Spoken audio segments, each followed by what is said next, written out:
Menurut kalian nih pelanggan, mana yang lebih sulit dijelaskan? Apakah suara ataukah sosok yang gak pernah bergerak sedikit pun? Selamat datang kembali di dunia lelaki penghibur, dan inilah segmen pengalaman horor.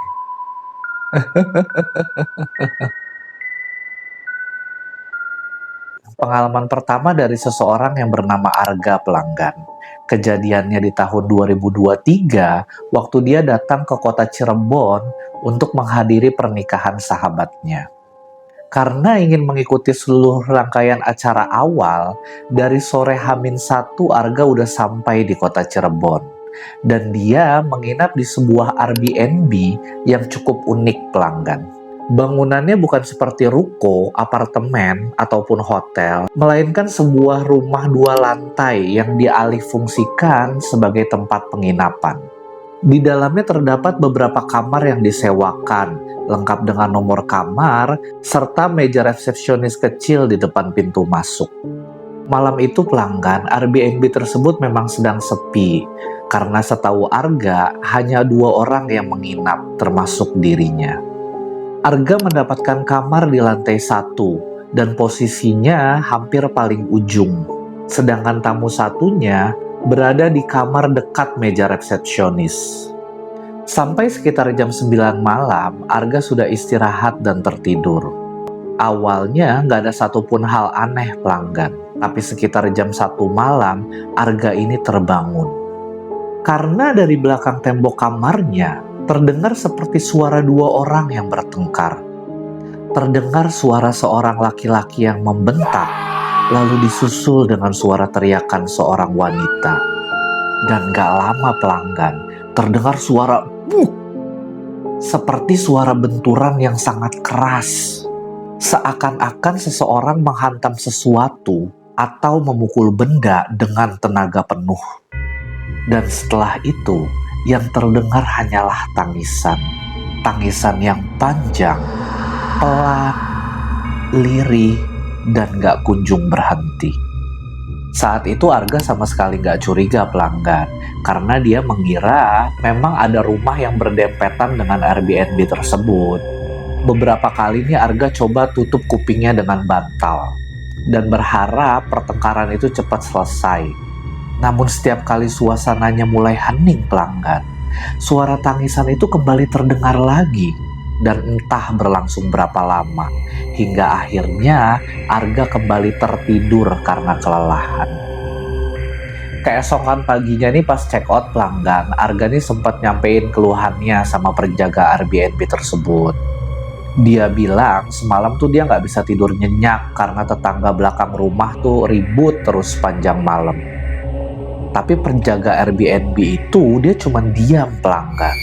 Terus sambil tersenyum tapi sedikit menyeringit, dia nggak membenarkan dan juga nggak menyangkal. Arga pikir juga mungkin penjaga itu nggak enak aja kali sama dia. Terus Arga pun keluar, masuk ke mobil dan dia meninggalkan Airbnb itu. Tapi pelanggan, sesaat sebelum mobil Arga ini keluar dari halaman, Arga ini gak sengaja menoleh ke arah belakang rumah. Dan saat itulah dia baru sadar, di balik tembok kamarnya ternyata gak ada rumah. Gak ada pemukiman, yang ada cuman kayak sebidang kebun kosong. Arga masih terus merhatiin nih pelanggan. Sampai akhirnya pas mobil Arga keluar dari parkiran, dia ngeliat sesuatu di tengah kebun itu. Yaitu belasan makam yang tersusun rapih seperti komplek pemakaman keluarga. Melihat itu, Arga cuma bisa terdiam. Dia kembali mengingat suara pertengkaran, suara tangisan wanita yang semalam tadi terdengar sangat jelas. Dan sampai hari ini, Arga itu masih yakin bahwa suara pertengkaran itu berasal dari belakang tembok kamarnya. Padahal di balik tembok itu hanya ada belasan makam. Pengalaman yang kedua dari seseorang yang bernama Rian pelanggan. Kejadiannya di tahun 2018, waktu Rian ini mengikuti pelatihan kerja di daerah Yogyakarta. Dan saat itu, perusahaan ini memesankan sebuah guest house buat Rian supaya dia bisa menginap 1 hari di sana. Guest house itu pelanggan, bangunannya ini cukup unik. Bangunannya menyerupai bekas asrama lama. Di tengahnya terdapat lapangan rumput yang luas, sedangkan kamar-kamarnya berjejer mengelilingi lapangan tersebut.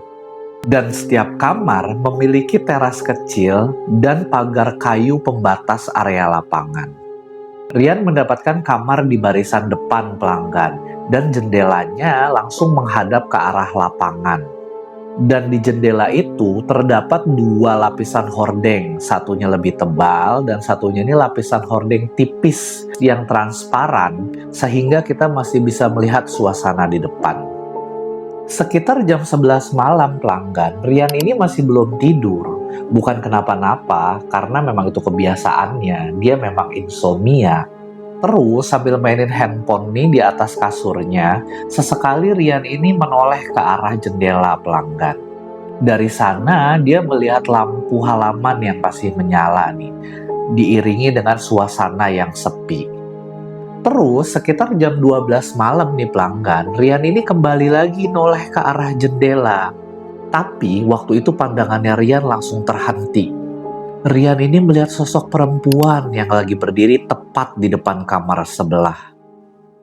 Dia bukan berada di depan kamarnya Rian, tetapi posisinya sedikit nyerong dari arah tempat tidurnya.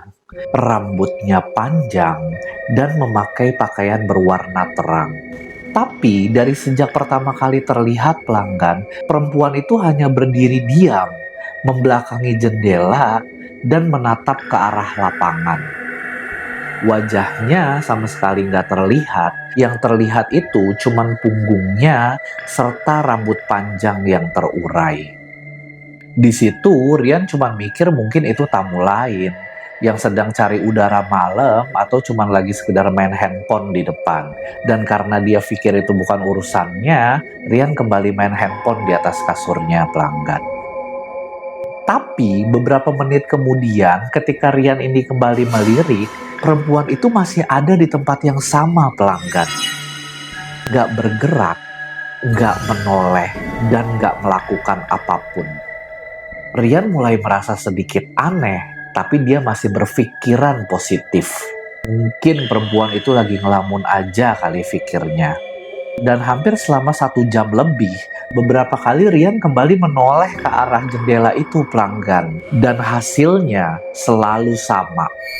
Perempuan itu masih berdiri di sana dengan posisi yang sama, dengan arah pandangan yang sama, seolah-olah dia nggak pernah bergerak sedikit pun. Hingga akhirnya sekitar jam 1 lewat, Rian ini mutusin untuk tidur. Dia bangun dari kasurnya buat nutup hordeng lapisan kedua yang lebih tebal pelanggan. Tapi sebelum hordeng itu benar-benar ketutup, Rian ini sempat mastiin lagi. Dan perempuan itu masih ada di sana pelanggan. Masih membelakangi jendela, tepat di kamar sebelahnya Rian, tanpa berubah posisi sedikit pun. Malam itu Rian milih untuk gak ambil pusing. Dia tutup hordengnya, terus matiin lampu dan tidur. Terus sekitar jam 6:30 pagi pelanggan, Rian ini siap-siap untuk check out. Dia keluar kamarnya terus nyusurin lorong buat ke resepsionis. Tapi waktu Rian ini lewat di kamar sebelahnya, dia merasa ada sesuatu yang janggal pelanggan. Karena nomor kamar masih tergantung di gagang pintu. Juga keset masih berdiri bersandar di depan pintu. Seakan-akan kamar itu belum ditempati. Rian sempat merhatiin kamar berikutnya dan keadaannya juga sama. Dan kamar selanjutnya keadaannya pun masih sama. Semuanya tampak kosong. Tapi karena sedang buru-buru pelanggan, Rian ini nggak begitu terlalu memikirkannya. Dia tetap jalan ke resepsionis buat check out. Nah, tapi baru di tengah perjalanan menuju ke pelatihan kerja pelanggan, Rian ini baru teringat sesuatu nih. Semalam, perempuan itu tepat berdiri di samping kamarnya Rian. Dan saat itu, Rian pikir perempuan itu cuma tamu lain yang lagi cari udara malam. Tapi, kalau kamar-kamar itu memang kosong, belum ditempati, lalu siapakah perempuan yang semalam berdiri di sana, pelanggan? Dan sampai hari ini, Rian masih ingat dengan jelas sosok itu, pelanggan. Bukan wajahnya, tapi punggungnya dengan rambut yang terurai. Yang selama lebih dari 1 jam, dia tetap berdiri diam di depan sebuah kamar yang kosong dan terus menatap ke satu arah. Jadi gimana nih pelanggan, kalau menurut kalian, mana yang lebih sulit dijelaskan? Pengalaman Arga yang mendengar atau pengalaman Rian yang melihat? Dan di segmen ini, gue cuma bisa nemenin kalian sebentar nih pelanggan. Tapi kalau kalian masih pengen melewati malam bersama gue, lelaki penghibur, banyak cerita horor lainnya yang udah menunggu di SCH, segmen cerita horor. Gua Raven, sang lelaki penghibur. Sampai jumpa di episode selanjutnya.